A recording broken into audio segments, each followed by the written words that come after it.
এখন যাচ্ছি হচ্ছে গাছ নিতে। আমাদের এখন ফ্রি ডিস্ট্রিবিউশন চলছে, যেহেতু বন মহোৎসব, মানে একটা টাইম, এখন তো পুরো বন মহোৎসব চলছে, তো আর কয়েকদিন পর্যন্ত চলবে। আগে আসলে আরো বেশি ভালো গাছ পাওয়া যায়, বাট এখন দেখি কি গাছ পাই। অনেক কাদা, অপর্ণায় পড়ে না যাই।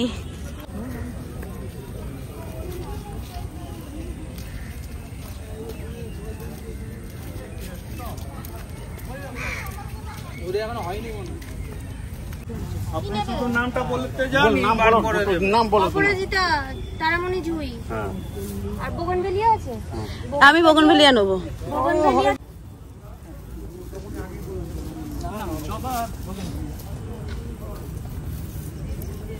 সাবধানে, পড়ে না যায়। ওনাদের অভ্যাস আছে, আমরাই পড়বো উল্টো। আমাদের গাছ নেওয়া হয়ে গেছে, আমরা একটু যাচ্ছি হচ্ছে নার্সারিতে ইনডোর প্ল্যান্ট দেখার জন্য। আমার না প্রচন্ড ইনডোর প্ল্যান্ট ভালো লাগে, তো সেই কারণে একটু ইনডোর প্ল্যান্ট দেখবো বলে যাচ্ছি।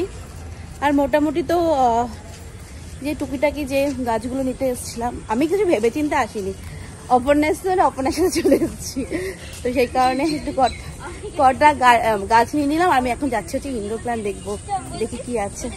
চটচড়ি করে নেবে?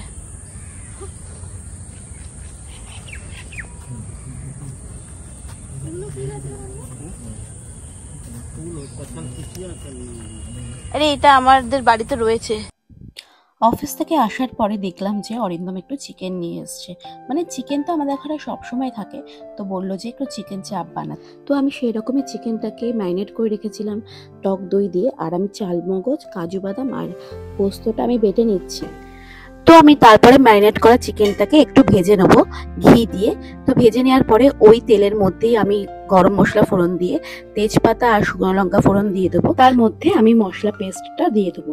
আর আমি কিন্তু ম্যারিনেট করার সময়তেই রসুন পেস্টটা দিয়ে ম্যারিনেট করে রেখেছিলাম। আর এই যে আর একটা কড়াইতে আমি কিন্তু একটু পেঁয়াজের বেরেস্তা বানিয়ে নিচ্ছি।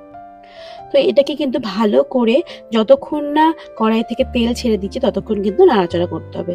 তারপরে আমি যে ভাজা চিকেনটা রেখে দিয়েছিলাম সেটা কিন্তু এর মধ্যে দিয়ে দিতে হবে। দিয়ে ভালো করে কষতে হবে।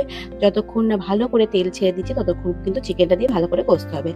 আমি একটা বাটিতে দুধ আর কেশরটা ভিজিয়ে রেখেছিলাম। আর বাজার থেকে কিনে আনা চিকেন চাপের মশলা কিন্তু আমি ইউজ করেছিলাম। দেখো আমার এখানে কিন্তু চিকেন চাপ একদম রেডি হয়ে। এটা নামানোর আগে ঘি আর বেরেস্তা দিয়ে নামিয়ে নেবো। এটা কিন্তু আমরা রুটি দিয়ে খেয়েছিলাম রাতে, খুব ভালোই টেস্ট হয়েছিল। Bye bye.